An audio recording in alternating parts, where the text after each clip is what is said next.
राज्यातील पालकमंत्री पदाचा तिढा अखेर सुटला असून पालकमंत्र्यांच्या नियुक्ती जाहीर झाल्या। सांगलीच्या पालकमंत्रीपदी चंद्रकांत पाटील यांची नियुक्ती करण्यात आली आहे। पालकमंत्र्यांची नियुक्ती झाल्याने आता जिल्हा नियोजन समितीच्या कामांना गती येणार आहे। राज्यात महायुती सरकार डिसेंबरमध्ये स्थापन झालं होतं। देवेंद्र फडणवीस मुख्यमंत्री तर एकनाथ शिंदे आणि अजित पवार यांनी उपमुख्यमंत्री पदाची शपथ घेतली। यानंतर मंत्रिमंडळ विस्तार झाला। भाजपला 16 कॅबिनेट आणि 3 राज्यमंत्रीपद, एकनाथ शिंदे यांच्या शिवसेनेला 9 कॅबिनेट आणि 2 राज्यमंत्री, तर राष्ट्रवादी काँग्रेस अजित पवार यांना 8 कॅबिनेट आणि 1 राज्यमंत्रीपद मिळालं। या मंत्र्यांचं खातेवाटप देखील पूर्ण झालं, पण पालकमंत्री पदाचा निर्णय झालेला नव्हता। सांगलीचे पालकमंत्रीपद हे भाजपला मिळणार असा विश्वास भाजपचे कार्यकर्ते व्यक्त करत आहेत। त्यानुसार मंत्री चंद्रकांत दादा पाटील यांचं नाव घेतलं जात होतं, तर दुसरीकडे शिवसेना गटाकडून शंभूराज देसाई यांचं देखील नाव घेतलं जात होतं। मुख्यमंत्री देवेंद्र फडणवीस यांनी सांगलीच्या पालकमंत्रीपदी चंद्रकांत पाटील यांची नियुक्ती केली आहे। जिल्ह्यातील महापालिका, जिल्हा परिषद, पंचायत समित्या, नगरपालिका, नगरपंचायतीमध्ये प्रशासक राज सुरू आहे। त्या ठिकाणी लोकप्रतिनिधी नाहीत, त्यामुळे शासनाच्या अनेक योजना तळागाळात पोहोचत नाहीत। त्यामुळे पालकमंत्री नियुक्त होणं आवश्यक होतं। त्यानुसार नियुक्त्या झाल्या आहेत। त्यामुळे आता शासनाच्या योजनांना गती येणार असून जिल्हा नियोजन समितीची कामे देखील गतीने होणार आहेत। स्वामित्व योजनेच्या प्रभावी अंमलबजावणीमुळे मिळकतीचे वर्षानुवर्षे वाद संपुष्टात येतील। नागरिकांचा वेळ, पैशांची बचत होईल। जमिनीचे दाखले देणाऱ्यांची दुकानदारी यामुळे बंद होणार असल्याचे प्रतिपादन ग्रामविकास मंत्री जयकुमार गोरे यांनी केले। स्वामित्व योजनेअंतर्गत राष्ट्रीय कार्यक्रमात प्रधानमंत्री महोदयांच्या हस्ते 50 लाख मिळकत पत्रिकांचं आभासी वितरण करण्यात आलं। या अनुषंगाने जिल्हास्तरीय कार्यक्रमाच्या अध्यक्षस्थानावरून गोरे बोलत होते। या कार्यक्रमास खासदार विशाल पाटील, आमदार अरुण लाड, सुरेश खाडे, सुधीर गाडगीळ, जिल्हाधिकारी राजा दयानिधी, तृप्ती धोडमिसे, पोलीस अधीक्षक संदीप घुगे, जिल्हा अधीक्षक भूमी अभिलेख SP सेठी उपस्थित होते। स्वामित्व योजनेचे जनक महाराष्ट्र राज्य असल्याचा अभिमान असल्याचं सांगून मंत्री जयकुमार गोरे म्हणाले, गावागावात मिळकतीचा नकाशा, हद्द, रस्ते याबाबतचे वाद बघायला मिळतात, मात्र स्वामित्व योजनेमुळे ही वर्षानुवर्षांची अडचण दूर होत आहे। गावाची अचूक मोजणी होते, त्यामुळे गावठाणाचे वाद संपुष्टात येतील। गावांचे आर्थिक सक्षमीकरण होईल। न्यायालयात वर्षानुवर्षे सुरू असणारे वाद मिटतील। कायदा व सुव्यवस्थेचे प्रश्न मार्गी लागतील असं ते म्हणाले। जिल्हाधिकारी राजा दयानिधी म्हणाले, जिल्ह्यातील 332 ड्रोन सर्वेक्षण पूर्ण झाले असून 1217 हेक्टर गावठाण जमिनीची प्रॉपर्टी कार्ड तयार झालेत। उर्वरित काम ही चांगल्या पद्धतीने व वेळेत पूर्ण करण्याची ग्वाही देऊन त्यांनी या कामासाठी संबंधित विभागाचं अभिनंदन केलं। श्रीराम कथा व नामसंकीर्तन सोहळा सांगलीत सुरू आहे। सकाळी श्रीराम मंदिर चौकापासून भव्य शोभायात्रा, कलश यात्रा निघाली। यामुळे सांगली श्रीराममय झाली होती। तर श्री समाधान महाराज शर्मा यांनी श्रीराम कथेचा दिमाखात प्रारंभ झालाय। श्रीराम कथा आणि नामसंकीर्तन सोहळा येथील राजमती नगरमधील कल्पद्रुम मैदानावर सुरू आहे। शनिवारी सकाळी येथील श्रीराम मंदिर चौकापासून भव्य शोभायात्रा, कलश यात्रा निघाली। शोभायात्रेत हत्ती, घोडे, उंट, रथ हे मुख्य आकर्षण होतं। युवक, युवती, महिलांनी भगवे फेटे वेश परिधान केले होते। छत्रपती शिवाजी महाराज आणि त्यांच्या मावळ्यांची वेशभूषा, तसेच श्रीराम, सीता, लक्ष्मण, भरत, शत्रुघ्न, हनुमान यांची वेशभूषा केलेले तरुण तरुणी लक्षवेधी ठरलेत। सनई चौघडा, झांज पथक, टाळ मृदुंग वाजवण्यात दंग असलेले वारकरी, शिवकालीन युद्धकला, प्रात्यक्षिक, कलश आदी पथकांसह समस्त सांगली शहर श्रीराममय झालं। तर दुपारी श्रीराम कथेचा प्रारंभ दिमाखात झालाय। समाधान महाराज शर्मा यांनी श्रीराम कथेचा मराठीतून प्रारंभ केला। श्रीराम कथा ही जीवनाच्या व्यथेला दूर करणारी कथा आहे। ज्ञान, भक्ती, कर्म आणि शरणागती या 4ही मार्गाने श्रीरामाचा अंगीकार करता येतो। आदर्श पिता, पुत्र, बंधू आणि सखा असे श्रीरामाचे अनेक भाव सांगत श्रीराम कथेचा प्रारंभ झालाय। शोभायात्रेत श्रीराम कथेचे प्रवक्ते हरिभक्त परायण समाधान महाराज शर्मा, श्रीराम कथा ज्ञान यज्ञाचे यजमान गुलशन कुमार अग्रवाल, अध्यक्ष प्रमोद मालू, विश्वासराव गवळी, कार्याध्यक्ष मनोहर सारडा, स्वागताध्यक्ष रावसाहेब पाटील, स्वागताध्यक्ष मोहन जंगम, माजी आमदार नितीन शिंदे, रमाकांत घोडके, सचिव लक्ष्मण नवलाई, राहुल ढोपे पाटील, खजिनदार ओमप्रकाश झव्वर, विजय तेली आदींसह पदाधिकारी आणि हजारो सांगलीकर सहभागी झाले। महापालिकेचा उपमुख्यमंत्री अजित पवार यांनी दिलेल्या 50 कोटींच्या विशेष निधीतून मंजूर झालेल्या विकास कामांच्या निविदा मॅनेज झाल्या आहेत। राष्ट्रवादीचे माजी महापौर आणि 2 माजी नगरसेवकांनी डॉक्टर बाबासाहेब आंबेडकर, अहिल्यादेवी होळकर स्मारक, विविध मंदिरांमध्ये देखील डल्ला मारलाय। 10 ते 12 कोटींचा भ्रष्टाचार झाला असून आयुक्तांनी ही कामे रद्द करावीत अशी मागणी माजी नगरसेवक योगेंद्र थोरात यांनी केली आहे। उपमुख्यमंत्री अजित पवार यांनी पालिकेला 50 कोटी रुपयांचा निधी मंजूर केला, मात्र माजी महापौर आणि 2 माजी नगरसेवकांनी या कामांमध्ये प्रचंड भ्रष्टाचार केला। या कामांच्या निविदा मॅनेज करण्यात आल्या आहेत, ठराविक ठेकेदारांनाच कामे मॅनेज केली आहेत।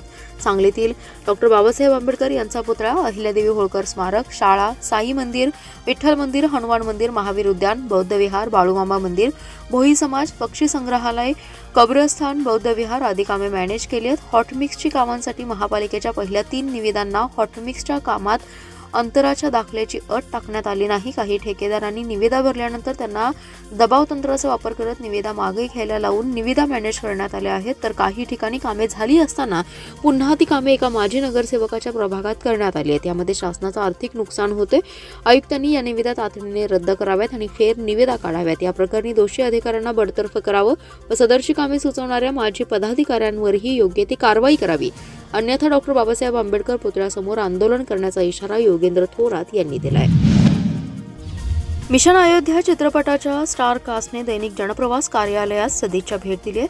चित्रपटाच्या विशेष प्रमोशनसाठी आज या चित्रपटाचे निर्माते कृष्णा दादाराव शिंदे, सौ योगिता कृष्णा शिंदे, लेखक दिग्दर्शक समीर रमेश सुर्वे, चित्रपटातील व्यक्तिरेखा, छत्रपती शिवाजी विद्यालय संभाजीनगर या शाळेचे इतिहास विषयाचे शिक्षक अजित देशमुख यांची व्यक्तिरेखा साकारणारे निलेश देशपांडे, कारसेवक विचारे यांच्या भूमिकेतील डॉक्टर अभय कामत आणि अभिनेत्री तेजस्वी पाटील, सागर गुंजाळ, राम कोंडिलकर इत्यादी उपस्थित होते।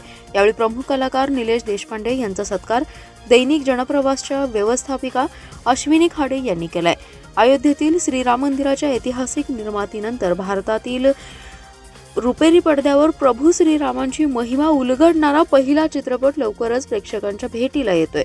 मिशन अयोध्या या चित्रपटाच्या माध्यमातून अयोध्येतील प्रभू श्रीरामांना प्रेक्षकांना पाहण्याची संधी पहिल्यांदाच रसिक प्रेक्षक आणि महाराष्ट्रातील रामभक्तांना मिळणार आहे। भारतीय इतिहास, संस्कृती आणि आध्यात्मिकतेचा अभूतपूर्व संगम असलेल्या या चित्रपटामुळे प्रेक्षकांना प्रभू श्रीरामांच्या अयोध्येचे मनोहारी दर्शन या चित्रपटातून येत्या 24 जानेवारी 2025 रोजी महाराष्ट्रातील चित्रपटगृहातून होणार आहे। श्रीराम हा संपूर्ण विश्वाचा आहे, त्याला कोणताही धर्म, जात, जमात, अपवाद नाही। श्रीराम हा कोणाच्या द्वेषाचा, तिरस्काराचा विषय नसावा, त्याला सर्वांनी स्वीकारायला हवं असं त्यांचं आदर्श चरित्र आहे आणि हा विचार सर्व समाजात पोहोचवणं, तो पुढच्या पिढ्यात रुजवणं आणि रामराज्याकडे वाटचाल करणं हेच मिशन अयोध्या आहे। आर.के. योगिनी फिल्म्स प्रोडक्शन प्रायव्हेट लिमिटेड निर्मित मिशन अयोध्या नक्की पहा असं आवाहन निर्मात्यांनी केलंय। शिरसगाव तालुका कडेगाव येथील गायरान जमिनीत उपोषण करणारे माजी सरपंच संभाजी मांडके यांच्यासोबत मुख्यमंत्री देवेंद्र फडणवीस यांनी फोनद्वारे संवाद साधला। येथील उपोषणकर्ते आणि ग्रामस्थ यांच्या मागण्यांबाबत लवकरच सकारात्मक निर्णय घेणार असल्याचं आश्वासनही त्यांनी दिलंय। पलस कडेगाव विधानसभा मतदारसंघाचे आमदार डॉक्टर विश्वजित कदम यांनी मुंबई येथे मंत्रालयात मुख्यमंत्री देवेंद्र फडणवीस यांच्या दालनात जाऊन त्यांची भेट घेतली। यावेळी आमदार डॉक्टर विश्वजित कदम यांनी शिरसगाव येथे मागील 6 दिवसांपासून उपोषणास बसलेले संभाजी मांडके आणि आंदोलक ग्रामस्थ यांच्या मागण्यांबाबत मुख्यमंत्री यांच्याशी सविस्तरपणे चर्चा केली आणि मागण्यांचं पत्र दिलं। यावेळी उपोषणकर्ते संभाजी मांडके यांच्याशी मुख्यमंत्री यांचा फोनवरून संपर्क साधून दिला। यावेळी संभाजी मांडके यांच्याशी फोनवरून बोलताना मुख्यमंत्री म्हणाले, तुमचे आमदार विश्वजित यांच्याशी आपल्या आणि ग्रामस्थांच्या मागण्यांबाबत सविस्तरपणे चर्चा झाली आहे। मी मुख्यमंत्री तुमचा भाऊ आहे, काळजी करू नका। आपल्या सर्व मागण्यांबाबत योग्य तो सकारात्मक मार्ग काढू असे मुख्यमंत्री फडणवीस यांनी सांगितले। सौर ऊर्जा प्रकल्पाला गायरान जमीन गेल्यामुळे गावाला गायरान शिल्लक राहत नाही, यावर आपण नक्कीच मार्ग काढू। यासाठी अनेक पर्याय आहेत, याबाबत विचार होईल असं मुख्यमंत्री देवेंद्र फडणवीस यांनी सांगितलंय। स्वामित्व योजनेअंतर्गत राष्ट्रीय कार्यक्रमात प्रधानमंत्री महोदयांच्या हस्ते आज 50 लाख मिळकत पत्रिकांचं वितरण करण्यात आलं। या अनुषंगाने जिल्हास्तरीय कार्यक्रम ग्रामविकास मंत्री जयकुमार गोरे यांच्या उपस्थितीत हा कार्यक्रम संपन्न झालाय। मात्र जिल्हाधिकारी कार्यालयातील नियोजन समितीच्या सभागृहात हा कार्यक्रम झाल्याने मंत्र्यांनी व्यासपीठावर नाराजी व्यक्त केली आहे। जिल्ह्यातील संबंधित अधिकाऱ्यांना कार्यक्रमाला बोलवायला पाहिजे होतं। देशव्यापी कार्यक्रम असताना याची व्याप्ती मोठी हवी होती। ज्या ज्या गावात कार्यक्रम आहे त्या गावांना सोडून इतर गावच्या ग्रामसेवकांना बोलवायला पाहिजे होतं। जिल्हाधिकाऱ्यांनी नियोजन सभागृहात कार्यक्रम न घेता व्यापक घ्यायला पाहिजे होतं अशी इच्छा व्यक्त करत हा कार्यक्रम लोकांपर्यंत गेला पाहिजे, जागृती झाली पाहिजे, विश्वासार्हता वाढली पाहिजे, यासाठी व्यापक कार्यक्रम पाहिजे। जिल्ह्यात फक्त 4च ग्रामसेवक आहेत का असा सवाल त्यांनी उपस्थित केलाय। या योजनेमुळे अनेकांची दुकाने बंद होणार असल्याचं त्यांनी यावेळी सांगितलं।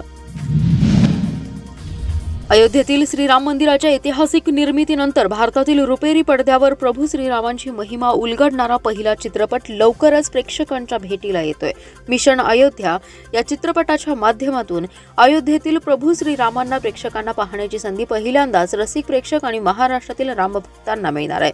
अयोध्येत प्रभू श्रीरामांच्या मंदिराची स्थापना झाल्यानंतर भारतातील कोणत्याही चित्रपटाचे चित्रीकरण तिथं झालं नसून ही संधी दिग्दर्शक समीर रमेश सुर्वे आणि आपल्या छत्रपती संभाजीनगरचे निर्माते कृष्णा दादाराव शिंदे, सौ योगिता कृष्णा शिंदे त्यांच्या आर.के. योगिनी फिल्म्स प्रोडक्शन प्रायव्हेट लिमिटेड निर्मित मिशन अयोध्या या चित्रपटाद्वारे उपलब्ध झाली आहे. भारतीय इतिहास, संस्कृती आणि आध्यात्मिकतेचा अभूतपूर्व संगम असलेल्या या चित्रपटामुळे प्रेक्षकांना प्रभू श्रीरामांच्या अयोध्येचं मनोहारी दर्शन या चित्रपटातून येत्या 24 जानेवारी 2025 रोजी महाराष्ट्रातील चित्रपटगृहातून होणार आहे.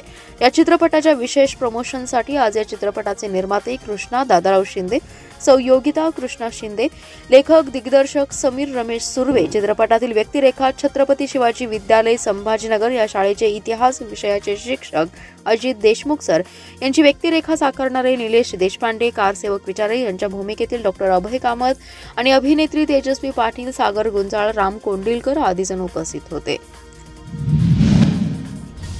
सांगली शहरातील जामवाडी परिसरातील एका घरातील बेडरूममधील कपाटात ठेवलेले 10 लाखांचे 200 ग्रॅम वजनाचे सोन्याचे दागिने अज्ञात चोरट्यांनी हातोहात लंपास केले. सदर चोरीची घटना ही 1 नोव्हेंबर 2024 ते बुधवार 25 जानेवारी 2025 या कालावधीत घडली आहे. या प्रकरणी अनिरुद्ध चंद्रकांत सूर्यवंशी यांनी सांगली शहर पोलीस ठाण्यात फिर्याद दिली आहे. अनिरुद्ध सूर्यवंशी हे आपल्या कुटुंबियांसह शहरातील जामवाडी परिसरात राहतात. 1 नोव्हेंबर 2024 ते बुधवार 25 जानेवारी या कालावधीत अज्ञात चोरट्यांनी सूर्यवंशी यांच्या वहिनी प्रतीक्षा सूर्यवंशी यांच्या बेडरूममधील तिजोरीत ठेवलेले 200 ग्राम वजनाचे 10 लाख रुपयांचे दागिने हातोहात लंपास केले. त्यामध्ये 100 ग्राम वजनाची सोन्याची गोफ, 6 सोन्याच्या बांगड्या, सोन्याची चैन यांचा समावेश आहे. सदर चोरीची घटना निदर्शनास येताच अनिरुद्ध सूर्यवंशी यांनी सांगली शहर पोलीस ठाण्यात फिर्याद दिली. त्यांच्या फिर्यादीवरून पोलिसांनी अज्ञात चोरट्याविरोधात गुन्हा दाखल केलाय. दरम्यान घटनेचं गांभीर्य ओळखून उपअधीक्षक प्रणिल गिल्डा यांनी घटनास्थळी भेट देऊन तपासाच्या सूचना दिल्या.